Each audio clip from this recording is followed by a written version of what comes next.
this video, we're going to recap Chapter 8. We're going to do an example of each of the 3 scenarios we've talked about for confidence intervals, and I'm also finally going to deliver on my promise to give you the formal definition of the confidence level, and that's where we're going to start.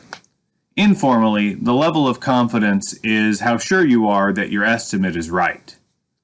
More formally, the level of confidence is the percentage of all possible simple random samples that would yield an interval which contains the true value of the parameter being estimated. So once you've selected a sample size, the level of confidence tells you what proportion or what percentage of all of the possible samples of that size would give you an interval that actually contains the thing that you're estimating.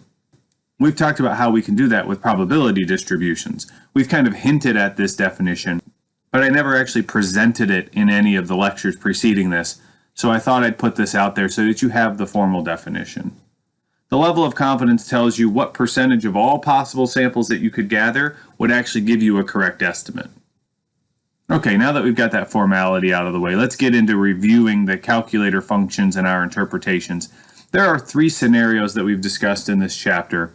We talked about finding confidence intervals for a population mean when the population standard deviation is known, and in that instance we use the z-interval calculator function. Z-interval uses the normal distribution to create a confidence interval. So before we use the interval, we have to verify that the sample means would be normally distributed. There are 2 ways you can do that. If you're told the population is normal, then the sample means are automatically normal, or you need a sample size greater than or equal to 30 so that you can use the central limit theorem. If you want to construct a confidence interval for a population mean when sigma is unknown, we use the t-distribution, and the calculator calls that function t-interval. When you don't have the population standard deviation, you use the sample standard deviation as a point estimate. And some nerds back in the day figured out that you should use a different distribution than the normal distribution, especially when you have a small sample size. That distribution became known as student's t-distribution. We've just been calling it the t-distribution. And the associated calculator function is called t-interval. And lastly, we've done confidence intervals for proportions. The calculator function that we use there is 1prop z-int. The nice thing about confidence intervals for proportions is that we only have the one calculator function, so it's not as hard to identify when we have to use 1prop z-int. Okay, now let's do some example problems. And unlike the previous videos, now all 3 of the calculator functions are on the table, so we're actually going to have to think about which one is appropriate. You can't cheat and just look back at the name of the section to see what it is that we're going to be using. We're actually going to have to figure it out for ourselves. Here's our first example. A random sample of 462 people contains 37 individuals whose favorite Starburst flavor is orange. Construct a 95% confidence interval for the percentage of all people who prefer orange Starburst to the other flavors. Pause the video and see if you can figure out which calculator function is appropriate and what the inputs to that function will be. Okay, we're finding a confidence interval for a percentage or a proportion. Going back to our 3 scenarios, there's only one calculator function that we use for proportions, and that's 1prop z-int. 1prop z-int asks for 3 inputs: the number of observed successes, the number of trials, and the confidence level. We had 37 successes, 462 trials, or our sample size is 462. And our confidence level is 95%. We're going to want to enter that as a decimal when we get to the calculator function.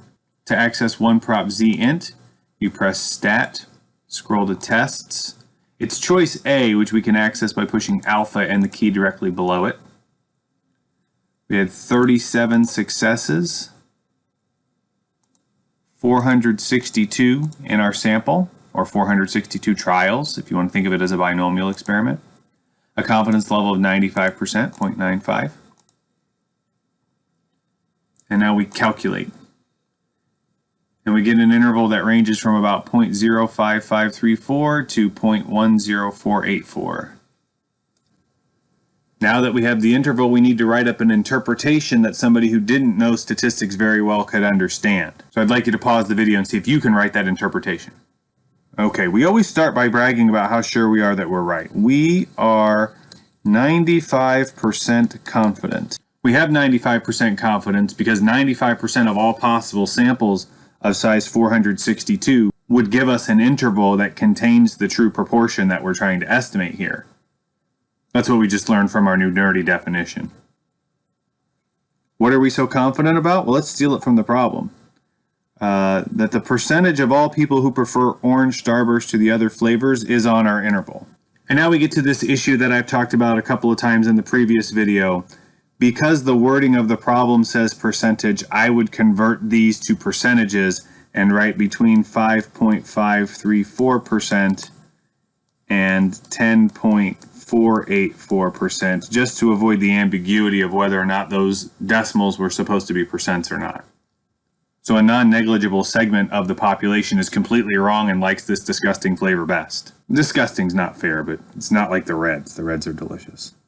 Okay, so we knocked out the easiest example to identify first. The next two are going to be about means, so we're going to have to pay attention to where the standard deviation comes from to determine which calculator function is appropriate. Here's our first one. A random sample of 19 retired Americans showed that they watch Netflix for an average of 1.73 hours per day. If we assume the population is normal with sigma equals 0.8 hours, construct a 90% confidence interval for the mean number of hours retirees in the U.S. spend watching Netflix per day. Pause the video and see if you can identify which calculator function is appropriate. And once you've done that, come up with the inputs. If you're not sure what the inputs are for the calculator function you've chosen, pull the calculator function up first and see what it prompts you for, and make sure you can find all of them. If there's one of those inputs that you cannot find, then it means you probably chose the wrong calculator function. Let me go back to the slide where we listed the scenarios. This is a confidence interval for a mean, so the last calculator function's out. Now we ask ourselves, is sigma known or is sigma unknown? Well, we were told sigma equals 0.8 hours. Now this is a pretty direct way to tell you that we know the population standard deviation.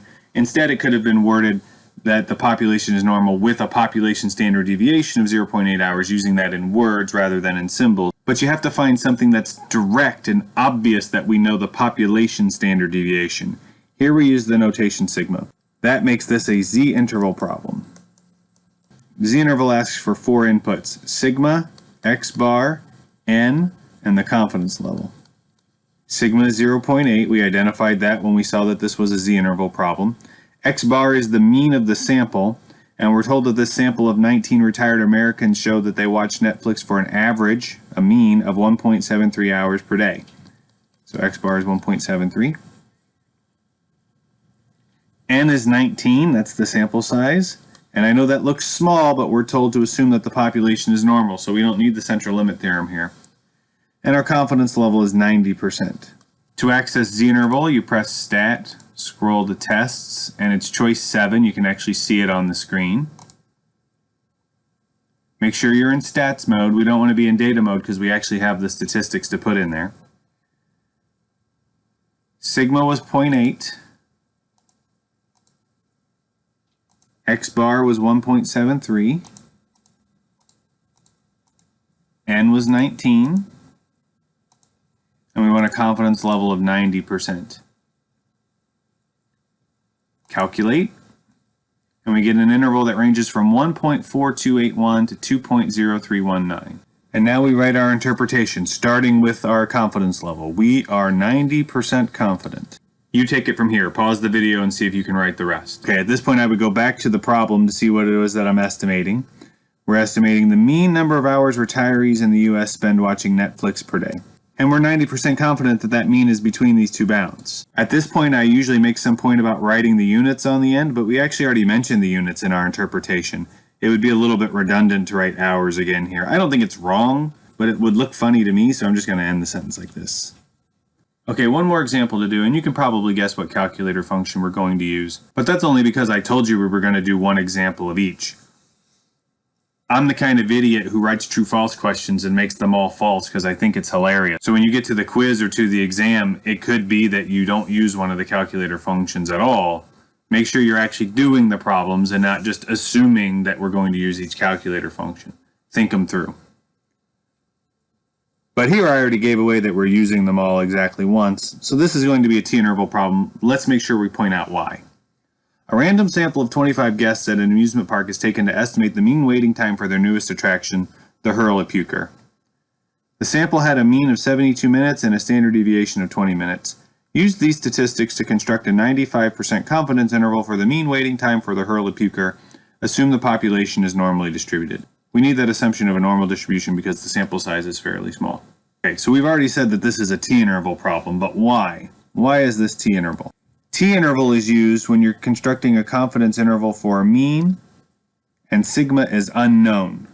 When you read that, you have to read this as population standard deviation, not just standard deviation. A common mistake that I'll hear from students is that they told me the standard deviation, so I thought this was a z problem. The z-interval description doesn't say that any standard deviation is given. It says that the population standard deviation is given. It's the same notation, sigma. And when you read this example that we're doing right here, you'll see that it said the sample had a mean of 72 minutes and that sample has a standard deviation of 20 minutes. That's a sample standard deviation, not a population standard deviation, and that's why we use t-interval. You have to pay attention to where the standard deviation comes from. Because we're using the sample standard deviation as a point estimate for the population standard deviation, we have to account for a little more error, and so it's appropriate to use the t-distribution, especially when you have smaller sample sizes. I've given myself almost no room for the inputs here, but I'm going to write them in the margin over here. We need x bar, s, n, and the confidence level. Pause the video and see if you can identify those.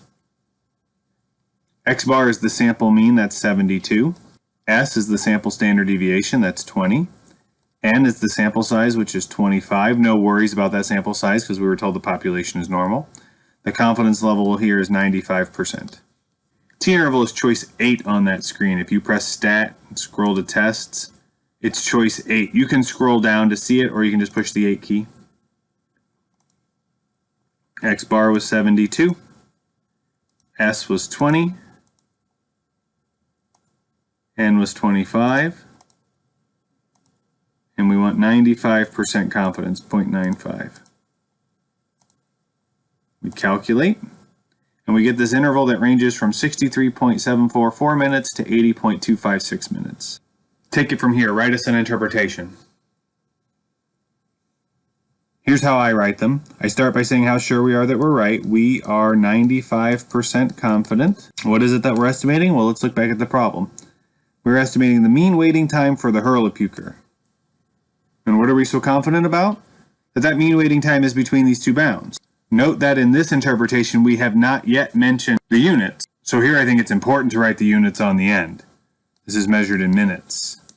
So we're very, very sure that the average waiting time for a guest is going to be more than an hour. You can see that 60 minutes doesn't even fall on the interval. It falls below the lower bound. And so we're very, very sure that the average waiting time for all patrons of the park is going to be more than an hour for this ride.